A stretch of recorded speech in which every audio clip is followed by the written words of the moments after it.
We interrupt our program to bring you this important message. I got my coffee. Karis got me this mug from Spokane. It tastes good. What's up, guys? Welcome to the YTH Nation podcast. I'm so excited to have Micah here with us. So, hey, yo, what up? I'm Micah. Yeah, it's our first time podcast. I have Elias here. Hello. And we're gonna talk about some interesting stuff with Micah. So you just got back from Nepal, right? Yup. So you went to YWAM, right? Is that correct? Yup.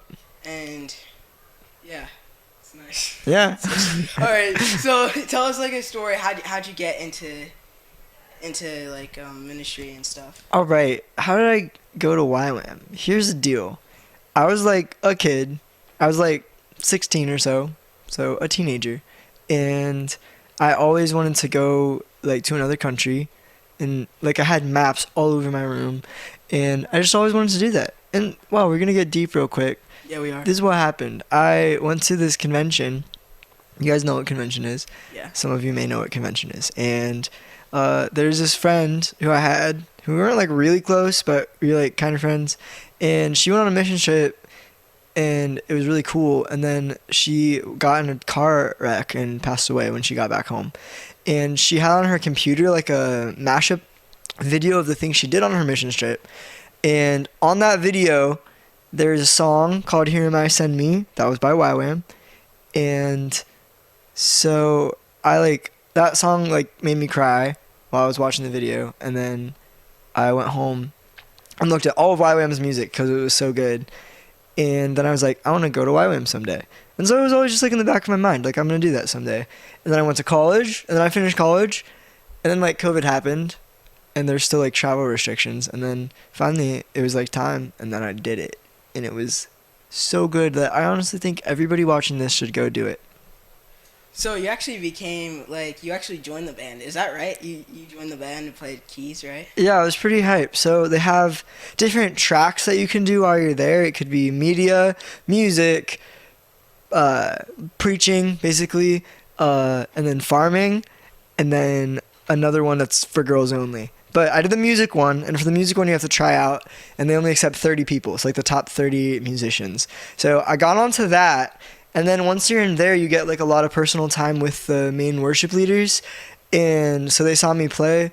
And then one time, this guy texted me. He's the leader of all of it. Mm-hmm. And he was like, hey, would you like to play piano for our main service on Monday? And I was like, yeah, sure.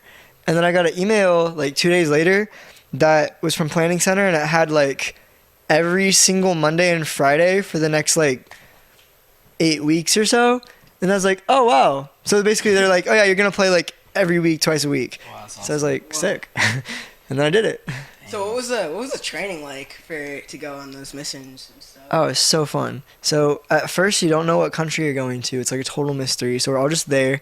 You have usually about 6 hours of training, which is very chill. Basically they'll just have a speaker come and just talk about so many different really important things. Such as it goes really deep. We had 1 week that was called I forgot what it was called, but it's really about inside your heart and things that you've been struggling with your whole life, and all the deep sins and things that have kept you bound. Right. Oh, it's called Freedom Week, and it's just literally about freedom. And so they'll talk about every little thing that you might have dealt with, and then they'll pray for you and go to scripture and talk about that specific thing, and then you just give it to God. And at the end of that week, we had this really cool thing where we had we pretended there was $1 in our hand, and they're talking about how holding on to the things you love in life is literally holding on to a $1 bill, where you could give the dollar bill up and receive all the treasures of heaven, but we're holding on tight to our $1 bill. So he's dude, just let the $1 bill go, that thing you're holding on to, and then you have all of God's blessing so much better. So he was all right, think of your dollar bill that's in your hand, what are you holding on to? And then at the end we all just pretended to throw our dollar bill at the altar. We all came up and just prayed. That was so cool. Literally everybody up there just giving up everything they're holding on to. by the end of the training, pretty much everybody who was there, whether they were like really strong in their faith when they got there or like new believers, were all like fired up, like so excited to just save souls and give their all on the mission field. Like the training was really effective. Like can't stress it. It was amazing. It changed my life and like everybody's there. It was amazing. Bro, so we all heard like down here, but apparently you went famous for doing some dances in Nepal or something? Yeah. Is that what happened? Yeah, so after training, once I got to Nepal, it was like 3 weeks into it. Everywhere you go in Nepal, there's like constantly people like trying to take selfies with you, like literally constantly. Yeah. Like you're walking. Eventually, people on my team started saying no because they got so annoyed by it. I thought it was funny, so I always said yes. I didn't get annoyed by it, but it was funny. Like literally everywhere you go, you just like selfie. They take selfie, and then you just pose for them real quick. Or they'll take videos and just like walk up to you without even asking and just start filming you. Mm-hmm. Like they literally just do this. Like they put the phone in your face, and you have no idea what to do, and you're just like, oh hey, yeah, that's how they roll there. So basically, any foreigner, they're like, well, that's cool. There's a foreigner. I'm gonna put this on my Facebook or TikTok. And the videos are probably so stupid. Like, whoever's following these guys are just going to see a video of, like, my face. And I'm just, like, I'm not even talking. I'm just there. But he's like, yeah, look. Yeah. So anyway, they do that a lot. So one time we were at this, like, festival. And we were just dancing for fun. Just, like, having a good time because there was music playing. And this giant group gathered around us of, like, 30 people. And they all just started, like, filming us dancing. So I was like, okay, that's funny. And I was just throwing some nice, like, Nepali dance moves in, whatever I could think of for, like, 2 minutes. And then we went home, thought nothing of it. And then later, one of our contacts there, like, sent my leader a video. And it was me dancing on TikTok. And it had, like, 300,000 views already at that point. And I was like, what? And the caption of the TikTok was just, white foreigner has groovy dance moves. It was in Nepali, but when you translate it, that's what it meant. So I was like, that's funny. I looked at the comments and they were just so funny. They were just straight up like, just like hyping me up so much. Like, wow, these are the best dance moves I've ever seen. And I'm not good at dancing. I was literally being so stupid. I was just doing whatever popped into my head. It was terrible. But they loved it apparently and thought I was great. So then we find another video that was like the same thing, that also had like 500,000 views, and then more videos that were like above 500K, and we don't even know how many there are because we don't know how to find them. Right. But they're everywhere. Like, pretty much, probably half the people who were there just watching me dance posted it on their TikTok, and they all just went viral. It was like the same video. It was the same exact thing, just like all posted, and it was really funny. And then when we were in one of the cities where that festival was, we'd be walking and people would like, even if I wasn't there with the group, people would just see there's a white person walking and they'd go out and like literally leave their shop that they were in charge of and like find the video, be like, wait, and then show the video of me dancing. And they're like, do you know this guy? And they'd be like, oh yeah, he's in our group. And yeah, it happened a lot. Whoa. And yeah, I was just famous in Nepal after that as the dancer guy. Whoa, that's crazy. Yeah. Bro, like, so you preached here on Sunday, right? You did the main sermon, which by the way, that can be, we're going to post that full video on the channel so you guys can kind of see before we post this. But in your message, you actually kind of talked about what life was actually like, actually living there, actually being there. So just so like people kind of understand like the environment that you were in, kind of like explain like, you know, how was it like? You know what I mean? Yeah, we showed up. It's freezing cold. Our building didn't have heating. So none of the buildings have heating unless it's like a really, really nice restaurant, which we definitely couldn't afford to go to. And so we just like get on our sleeping bags. We all had very, very nice like thermal sleeping bags, like the nice North Face ones.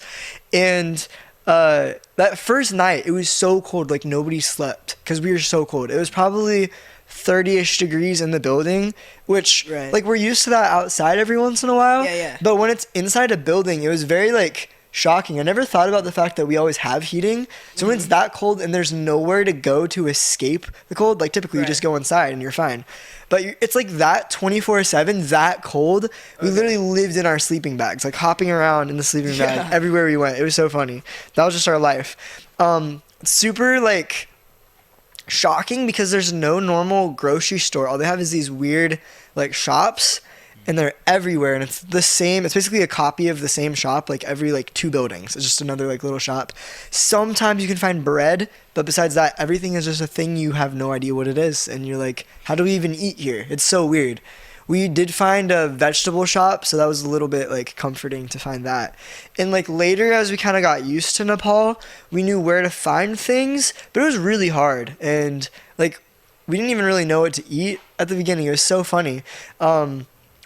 Another really funny thing about Nepal, though, is every clothing store, they're obsessed with copies of American brands. So everywhere you go, it's fake. Like these shoes I'm wearing, New Balance 550s, they're fake and they're really cheap.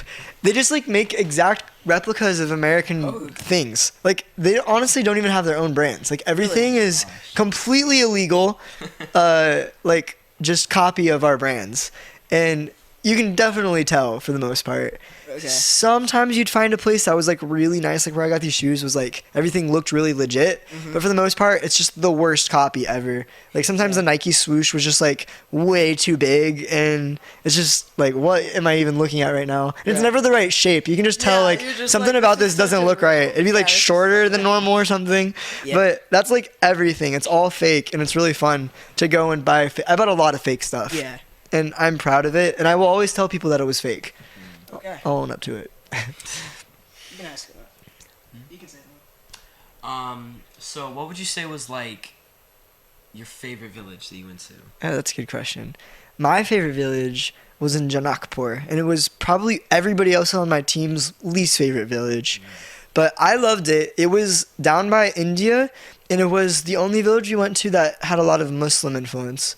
And because of that, literally the loudest speaker you could ever imagine. I don't even think we have speakers this big and loud in America. I've never seen one. Literally, it was like almost to the ceiling in this room, how tall the speaker was, and it would blast music like so loud, like you can't get anywhere near it. Like I don't even know how they like turn it off.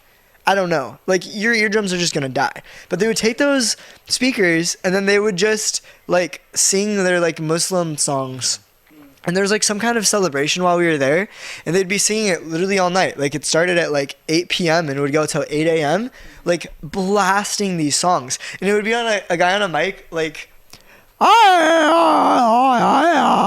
like it sounds like the microphone just in his mouth, like he's swallowing it. Yeah. And just like going up and down. And it was really funny if you ever told them that like, oh, like I like your singing or something like that, they'd be so mad because to them it's a prayer, it's not like singing. For some reason they just didn't like it if you called it singing. But there would be like 3 of those set up surrounding the place we were sleeping. Yeah. Which by the way was just like a concrete like outdoor room. That was like the weirdest place we slept. We had a mosquito net, and there's so many mosquitoes everywhere. You could take like the electronic mosquito zapper that we had and just like walk and just go like this, and it'd be like snap, snap, snap, snap, snap, snap. You're just zapping them. You don't even have to try. You can just walk around with it in the air, and you're just getting mosquitoes constantly. There's just so many. But I loved it because it was like really bad. Like it was crazy. I just literally felt like I was in a place that nobody could even function. Like you can't sleep just because there's 3 speakers all singing different songs at the same time, like so loud. My videos of it, it's just like pitch black, and you just hear. Yeah, it was crazy, and like 3 different ones at the same time, singing in like different keys. So a lot of the people on our team didn't sleep. A lot of the girls on our team cried a lot while we were there, and they're all like used to missions and stuff at that point, so like they're pretty tough. But like it was so disorienting and hard to be there that everybody was crying. But the cool thing is we went to a bunch of villages in that area, and that's one of the places where we saw like the most fruit, like because it was the most hopeless people, the most looked down upon around that area, and like the message of hope was so like freeing to them that like they really were receptive of it. So it was fun. So what was like your method like of teaching? Like you shared on Sunday that like it's kind of illegal to like try to change people's religion. Yeah. But what was like your method of doing it? Yeah, so we come in, they're all hiding, we'd bring out a soccer ball, play with the soccer ball, and the kids would see it. They'd get really excited, and they'd be like, oh, there's a soccer ball. And they couldn't resist, so they'd come out. And then we just kicked the soccer ball around with the kids until like every kid in the village came. And we'd be there for a very long time. And usually the village was small enough that you could kind of like see all of it. Like, Right. I would say maybe 50 huts in general. Like most villages would be around 50 huts. And eventually like every single like kid in the village would come out and start playing. There'd be kids everywhere. Yeah. And then their like moms usually would see that we cared about their kids and that we were like being nice to them and showing them love. And so the moms would come out, try to figure out what's going on. And then the girls on our team would like sit the moms down and like paint their nails and like give them haircuts, like wash their hair, wash their feet, just like give them the royal treatment basically, which they are not used to ever. They've never experienced it. And they felt so loved. And then eventually, like, the entire village every time would come out after a few hours just to see, like, what is going on? Why are these people here? Why are they treating us so well? Right. I want some of that. So they all come. And then the dads would come out, too. And the guys, we would just talk to the dads through translators, ask them about their life. And then once the whole village was gathered, then we would circle them all up and we would do a little skit that they all loved to watch. And it was a silent skit with just music. That way they could understand what was going on, even though they didn't speak English. And then afterwards, I would go up with a translator, explain the skit, and explain my testimony, how Jesus changed my life. And I wasn't saying, like, here's this religion that I want you guys to believe in. I was just telling them my life story. It just so happens that my life story is that Jesus totally changed and transformed my life. Right. So I could tell them all about Jesus and just share, like, my life story with them, and they would all listen. They'd listen so intently to every word that we would say, and then we'd have more people come up and do their testimonies, and we just get to keep talking about how Jesus had changed all of our lives. And then people would be able to connect with translators afterward if they wanted to ask more questions, and they would always ask more questions. So we got to reach so many people in that way. That's incredible. Yeah. Did you ever feel like a darkness over the land, maybe oppression or anything like that when you were there? Yeah, that's such a good question. All the time. Especially in that one village I was talking about that was my favorite.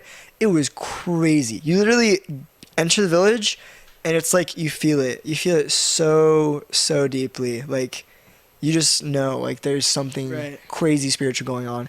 Witch doctor huts everywhere. Like, the Muslim chants are everywhere.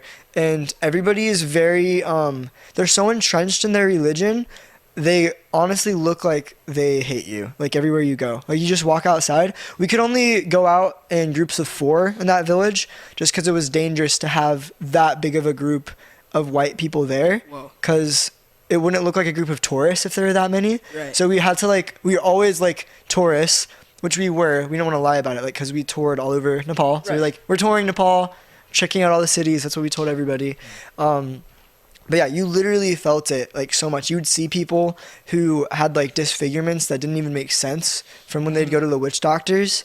Sometimes people would be healed by witch doctors. There's a lot of stories like that. And then sometimes they would be, like, messed up. So many manifesting demons, like, everywhere you go. There'd be people who are crazy. Even, like, dogs that looked like werewolves. Like, they literally, like, it was creepy. It was the craziest thing. And you can just see, like, the lack of, there's, like, no Christians in that area. We were working with a couple that were missionaries there, and obviously I can't reveal anything about them because they'd be in danger, but there's a couple there, and they, like, were pretty much they were the only missionaries, and there are a few churches, which it was illegal to have church there, but so dangerous. Like, you were in danger of being a Christian there. Like, we'd heard sometimes Christians would just get, like, people would come into their house and, like, beat them up if they knew they were Christians. Or sometimes they would set Christians up to, like, try to catch them in evangelism. They're trying really hard to catch everybody and imprison them. Like, it was very oppressive to Christians. Mostly because it was a lot of Muslim influence there. Okay.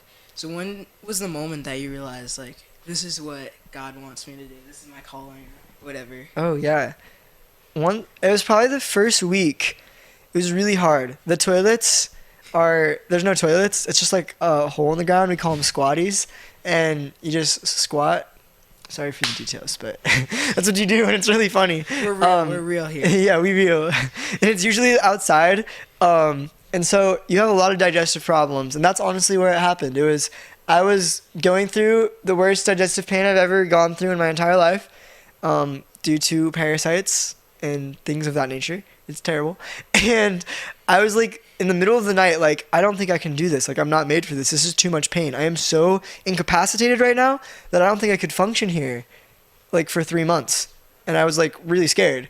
And then I woke up the next morning. Eventually, I got to go to sleep.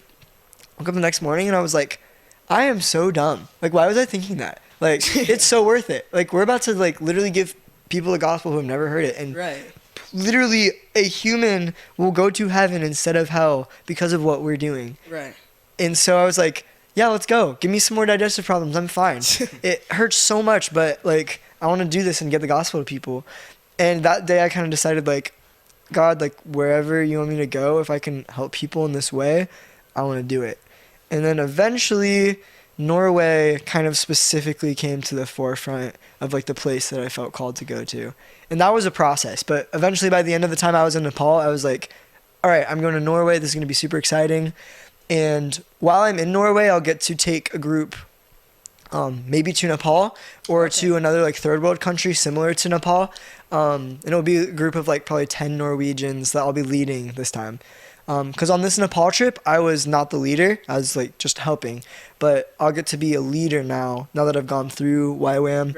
Right. You can apply to be a leader, and I got accepted. So, yeah, I'm super excited. Do you think that slowly through the trip that you felt the more you shared, the more you kind of felt some of that darkness to lift? Yes, actually, yes. There are certain areas where you would see that they have had, like, Christian influence, and you could see it, like, spreading. And it would always be close to churches, and that's the coolest thing in Nepal. Wherever there's a church, like, over time, more and more people just around that church will be saved, and they will start coming to the church. And, like, it's cool because the closer you are to the church, the more believers there are in that area. Right. And we would be in a place always long enough and, like, walk around, meet everybody in that area to know, like, who's Christians and who's not. Because they're not big cities. They're always small. So you meet pretty much everybody in the vicinity. And the closer you are to the church, always the more Christians there were. And, like, it felt amazing. Like, there's so much light, so much joy. You can literally tell a Christian by looking at them. And, like, you literally can. You look at their face, and you can see it on their face just by looking at them. Before you even talk to them, you could tell. And it's, like, 90% certainty. Like, this is a believer. That's amazing. You, like, see it just transforms their whole countenance, transforms their face, because they have hope, and you, like, see it on their face. It's really cool to see. So, yeah, we would see in areas that, like, were more reached, there's a difference between those people.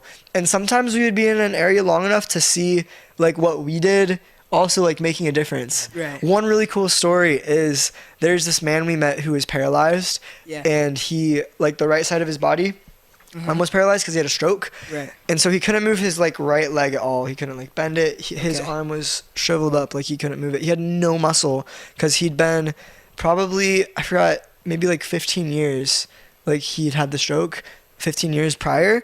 And for that whole 15 years, he didn't use any of his right side of his body. So all his muscles were, like, completely, like, deteriorated. And we prayed for this guy, and nothing happened the first time we prayed for him. And then we prayed again. We'd ask, like, anything different? And he'd say no. And then after we prayed one time, like, all of a sudden, he just, like, squatted. And he squatted all the way down and then squatted back up. And then he, like, ditched his cane. And he, like, squatted and then stood back up. And then he just started, like, walking. Whoa. And we were like, what happened? And so, yeah, like, God healed him there. And the next day, we were all just, like, having our team meeting outside the church that we were sleeping at. Yeah. And we see, like, walking down the road, this guy, he's, like, just walking down the road that we had prayed for the day before. And he's, like, waving at us. And we're like, oh, my gosh, it's that guy. He found us. Yeah, and he, like, walked up to the church, came in through the gate, and he couldn't speak our language. And we didn't have translators with us that day. So we were all just like, hey! And we all went up and, like, gave him a high five. Yo. And he was just, like, smiling, like, thumbing up, like, and we were like, yes, let's go. But he, like, walked there without a cane. It was insane. Because, like, not only was he not paralyzed, but, like, he could walk. Like, his muscles, like... He was, like, running. Like, his muscles literally miraculously, like, came back, and his legs still looked like smaller, but it worked. Like he could walk. It was crazy. Yeah. So what would you say to kids who are like kind of figuring out what their calling is and kind of like, you know, what would you say to kids like that, you know? Okay, I think I can say this so strongly. I've never been to a place like YWAM that is so good to go to that I would literally suggest for anybody. And that is because it is so intense and so Bible, so much prayer and worship. Like literally every day, here's what your daily schedule looks like. Right. Like on Monday, you wake up, you worship at 8 for an hour and pray. And then you have a little break, and then you start Bible training. You train. It's always very practical. You'll be praying for each other a lot. You'll be talking to each other a lot, talking to your leaders, constantly doing things. We practice sharing the gospel constantly, and so we get really, really good and comfortable with it. Also, we practice like praying for people, like asking for prophetic words, things of that nature. And you just get so like comfortable doing it because you're doing it every single day for 3 months. And then after your training, then you'll usually have like some type of like either worship or prayer in the evenings. And then you have so much fun because you're in Hawaii or wherever you go to school at YWAM. And it's like 100 or so of like your best friends just all there, like living together with evenings free. So it's so much fun. But while you're there, you have to be looking at Jesus because you will be looking at Jesus every day and like thinking about what actually matters every day. And it's like the opposite of watching YouTube all day. Like you're either like filling your brain with like things that are causing you just to look at the world constantly. And it just kind of, what you're focusing on does literally change the direction that you're going with your life. And after you're at YWAM, you're just like so set on Jesus. That's all you want to do. So to answer your question, if you're looking like for your calling, first of all, think about like what you think your purpose in life is, and hopefully it is to like glorify God and help other people know Jesus better. And if that's your mission, which it should be, if you read the Bible, like that's Jesus's, he said, go into all the world and make disciples in every nation. So your mission should be something to do with that. And after you're ready, I would honestly, you don't have to go to YWAM. That's not like the point. The point is like go serve God and go somewhere that will help you serve God better. And I do think YWAM is like the perfect way to do it. And I think everybody should do it at some point. You can go when you're like 17, 18, or I'm 24. I still did it after college. But it'll literally just, first of all, like set your eyes on Jesus so much, and then you get to experience missions, experience Jesus changing other people's lives, and then come back and you're just like really fired up, and then you'll know what to do next. So, that's awesome. So would you say after your trip, do you say that you're a changed man? Yeah, like literally, I look back on who I was before I did it, and I'm like, what were you doing, bro? Like, like it changed me so much. Like, I feel like I am so mission oriented right now, even like practically in life. Me and my sister, we were about to go to Dunkin' and just like write down our goals for the summer.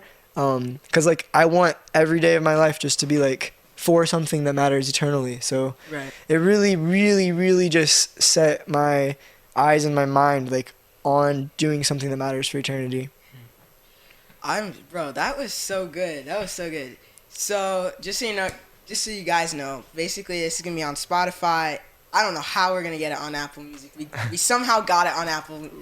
We got a subscription to them, so it's gonna be there. And I'm on YouTube, so you guys leave a review about it. It's gonna be so cool, and comment down what location. Like, I know we have a lot of Moses Lake people, so just comment down below. And if you guys want, we're gonna have possibly, I'm just gonna say it, Nolan and Karis on, and I'm just excited for everything that the podcast is gonna do. But that was so good. Yeah. That was so good. So yeah, thanks guys. Please subscribe. Bye.